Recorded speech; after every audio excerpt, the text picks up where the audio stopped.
Okay guys, welcome to today's video. Today's video is on how to remove and replace a radiator. This one is on a Volkswagen Caddy.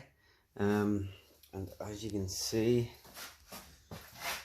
that's your radiator just here at the front of the car. So a wee quick description on how a radiator works. What happens is the warm coolant will absorb the coolant will absorb the heat from the engine, will come round to the radiator. It'll pass through tubes on the radiator and it'll have directional fins on it. And what happens then is whenever the air passes through the vents, it passes through the fins and cools the coolant down, which will travel then round into the engine and be ready to cool it down again. Okay, so first things first, find your coolant bottle and release the pressure out of this system. Now if your engine's really warm, please let it cool down before you do this, as you can risk hurting yourself. As you just heard that wee slight bit of pressure. Okay, and then the next thing that we'll need to do is we'll need to drain whatever coolant's left in the system out. Okay, so most radiators have two hoses coming out. You can see this hose here, which goes to the thermostat housing. I'll remove that one and drain it into a container, because antifreeze, which we're going to be putting back into it, is quite hazardous, so it needs to be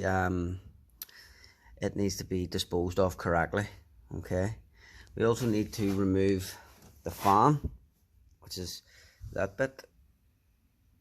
The fan needs to come off the back of the radiator, so the electrical connection will need to come off it. The mounting bolts are, you can just see one here, and there'll be one down the bottom, and same for the other side. So there'll be 4 mounting bolts to remove the fan off. Then we'll see how the actual radiator comes out.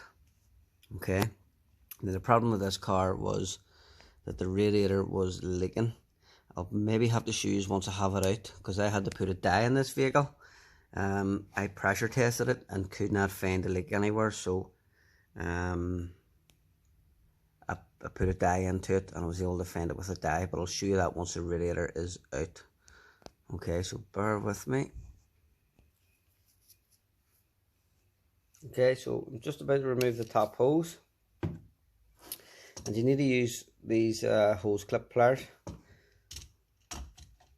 which are quite handy. If you don't have them, a pair of vice grips or a pair of normal pliers, but these are actually the ones for the job.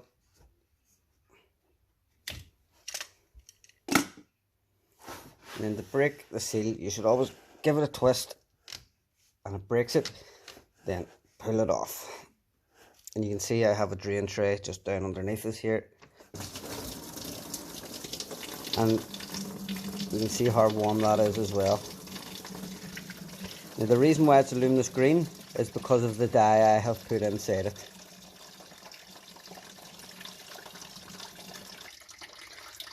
Okay, so on this side of the radiator here, we now have a clip in here, but it's upside down, so I'll have to get it from underneath. And these two hoses are connected to it, and this will just pop off the radiator. Okay, so I will need to put the car up in the air to get this clip off, or I could get it off from here, but I need a hook.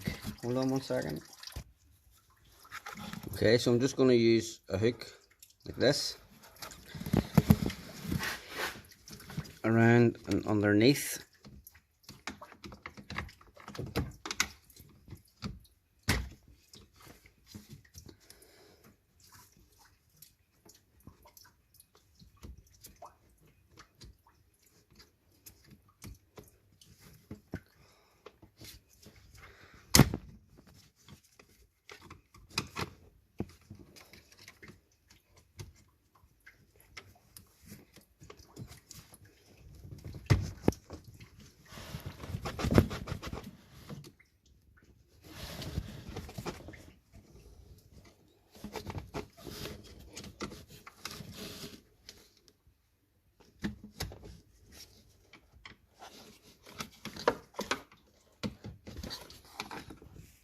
Okay, so that's the clip down. Now these can be a wee bit tight to get off.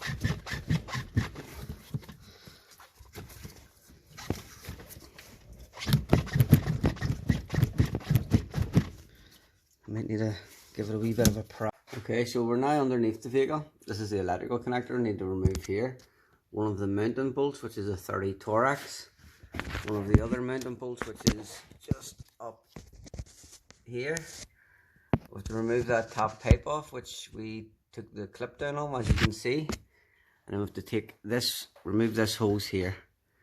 It also has another clip on it there as well. Okay, on the other side, you can see we have another 30 Torax mounting bolt for the fan, and one just up there too. So disconnect the fan electrical connector. Disconnect the fan electrical connector, the 4 mounting bolts for the fan. I'll take the fan off, pop off the 2 pipes and remove the radiator.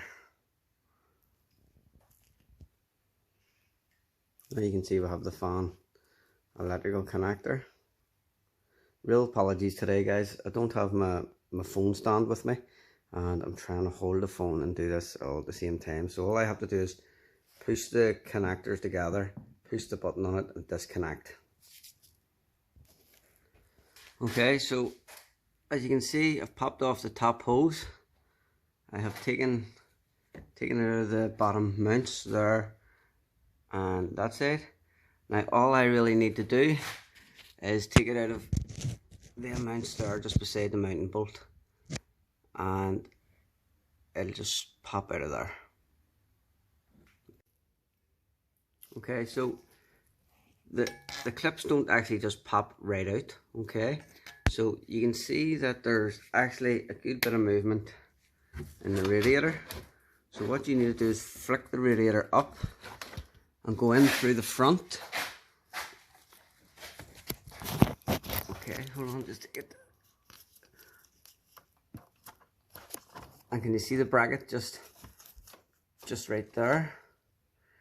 In behind that, there's a 30mm Torax on either side, so they need to be removed, which holds that bracket right here in place, and it should be able just to slat out that way. Okay, it's a bit unusual, but has to be done. You can't get it through the bumper, so I'm going to remove the 30mm Torax this side and the 30mm Torax on the other side.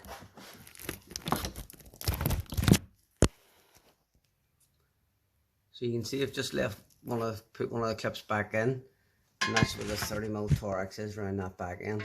Now if you're doing this as a DIY job, I would advise to remove the front bumper.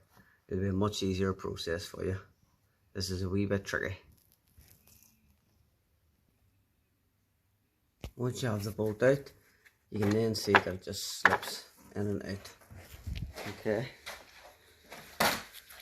That would then sit on the old radiator.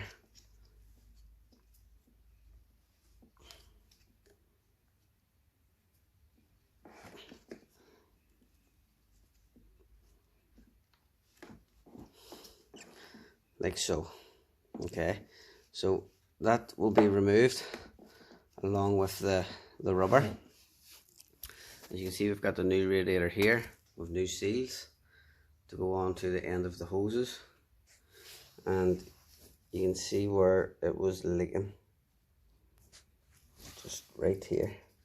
So we drip every time. That's the dye, so I was able to identify it. Okay, so we just need to swap over the fan with 1, 2, 3, 4 mounting bolts. I'll swap that on to this end, and then we'll be good to go to put it back on. Okay, so that's the brackets switched over, the radiator put on, or sorry, the fan put on with its 4 mounting bolts onto the new radiator, and I switched the pipe over, replaced it with a new O-ring seal right here. They can be quite difficult to get on and off at times, so you need to make sure that it's right through, and then just push the clip in at the top. So now all I need to do is put the radiator in, put the bolt back into the mounting bolts at the top, and rebuild up in reverse order.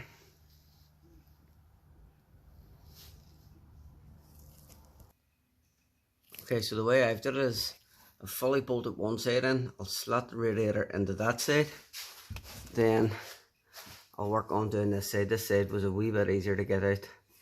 I'll leave that one on the radiator then. This is also much easier because it doesn't have air conditioning. If it had air conditioning, you would have to take off the condenser. Okay, so that's it mounted on. Up there from in underneath it, I just swing the radiator out. Okay, now that was a wee bit challenging, so as I say, if I was you, I would maybe remove the bumper for ease of access. Okay, so all I have to do now is reconnect the fan plug, reconnect a temperature sensor plug, put in air filter housing, reconnect on this bottom hose, and then top her up and bleed the system.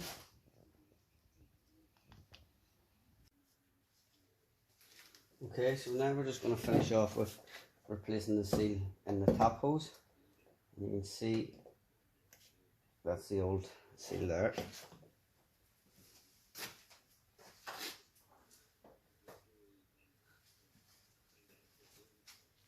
A wee tiny bit of grease around the new seal makes it much easier for the pipe to go back on again. Not too much, because you don't want too much grease in the system.